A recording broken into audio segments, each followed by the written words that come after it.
Bienvenidos a este tercer video de la historia y su método, en el que trataremos el tema de la objetividad. Yo lo he llamado la esquiva objetividad porque, ya lo había aclarado en el video anterior, la objetividad no es una meta a la que se llega, es un horizonte hacia el cual uno se proyecta como investigador. Y el historiador tiene un problema bastante serio que lo diferencia de otras disciplinas y de otras ciencias. El objeto, aquello que el historiador a lo que tiene que ser fiel, el objeto del historiador en cierto sentido no existe, porque es el pasado. No existe la Revolución Francesa. Claro que no existe, existió. Pero no es lo mismo que hablar de un planeta, de una barra de hierro, de una molécula, de una bacteria. Es decir, yo no tengo ante mí la Revolución Francesa como para ser objetivo frente a la Revolución Francesa. Lo que tengo son los testimonios que vienen de ese hecho que estoy estudiando. ¿Qué son los testimonios? Bueno, lo que la gente escribió, las obras literarias, artísticas, los fragmentos de objetos, pueden ser objetos de todo tipo, ceremoniales, etc. Tengo los relatos que se hicieron en su momento. Pero ahí viene un problema especial para el historiador. Esos relatos no tienen por qué decir la verdad.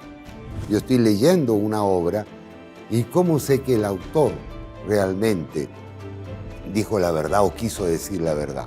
Entonces, tenemos un problema muy peculiar en la historia, porque la historia, a diferencia de lo que ocurre con la mayoría de las ciencias y de las disciplinas, se trata muchas veces de distorsionar deliberadamente. Y eso ocurre desde Tucídides, desde los mayas. Uno lo encuentra ejemplos en la antigua Grecia y entre los mayas de gente que trató deliberadamente de ocultar hechos, de modificarlos, por muchas razones.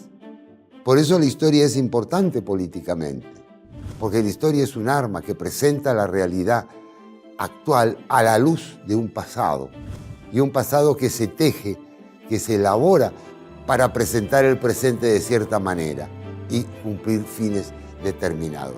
La historia se tergiversa a lo mejor para decir lo grande que era un gobernante, pero porque a lo mejor queremos imitar a ese gobernante.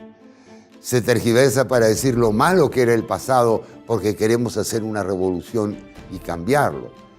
En realidad, la tergiversación de la historia es constante, se da en todo momento, incluso se da en la vida cotidiana, en el hoy, en los diarios de hoy hay tergiversación.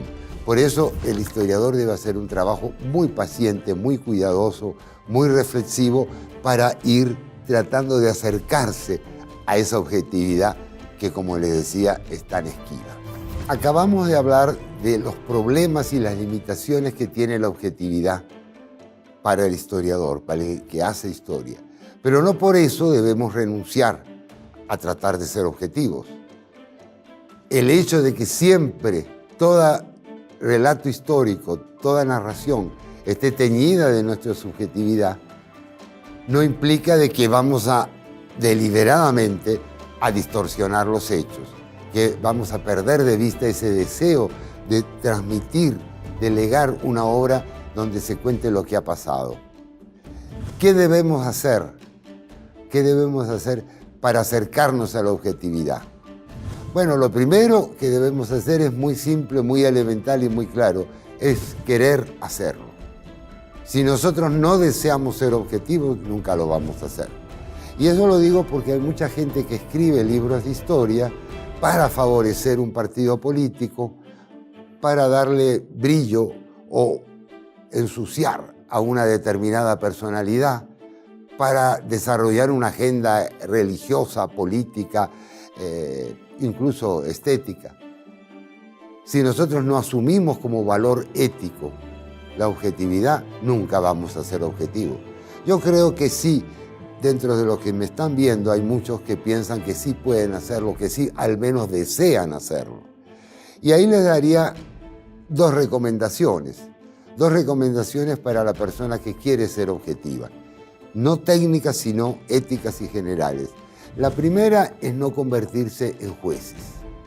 Uno no escribe historia para juzgar a los demás, porque uno, en primer lugar, no tiene derecho, porque uno, en segundo lugar, está tan alejado de los hechos que no puede saber realmente si Alcibíades procedió bien o mal frente a una circunstancia determinada, o si Napoleón podría haber renunciado a esto o propiciado lo otro. Uno no es juez, uno no puede, ni debe, ni es interesante para nadie juzgar a las personas y a los acontecimientos pasados. No es interesante porque les digo, ¿a quién le importa lo que piensa Carlos Sabino acerca de si Napoleón hizo bien o mal en una batalla determinada?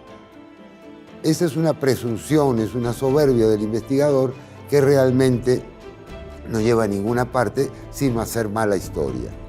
Otro punto con esto que acabo de decir que tiene mucha relación y que es muy importante es no aplicar los valores, las ideas, las costumbres de nuestra época a lo que sucedía hace 100, 500 o 1000 años.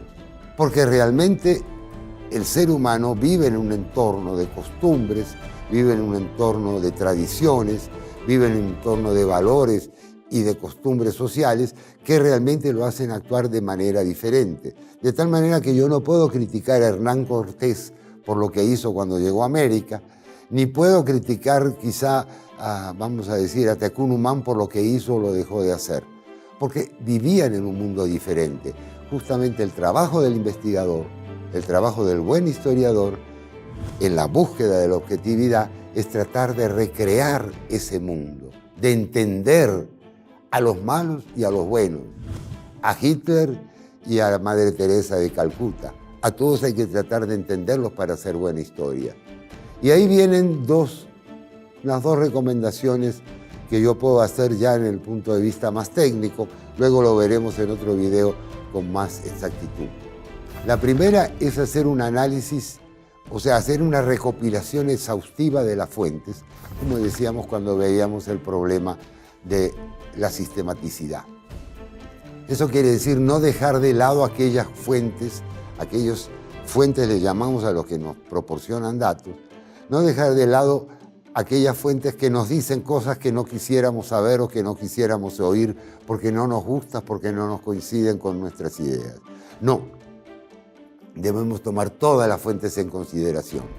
Ese es el primer paso, ser sistemáticos, y eso a veces lleva muchísimo tiempo, es quizá el punto que más tiempo le lleva al historiador, andar revisando archivos, bibliotecas, papeles, para ver si consigue todo lo que tiene relación con los hechos que estudia.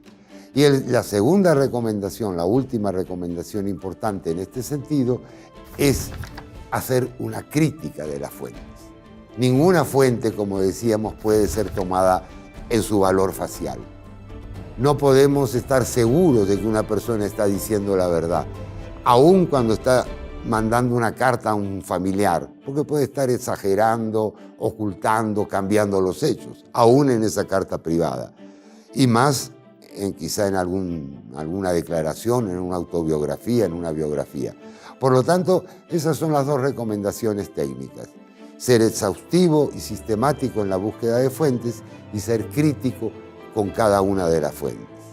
Pero para terminar, nada vale de todo eso, de todas estas técnicas de trabajo que podemos desplegar, si no tenemos la vocación y la voluntad de construir verdadera historia, de respetar los hechos, de tratar de encontrar la verdad de ese pasado que ya está muerto, que ya nunca va a revivir.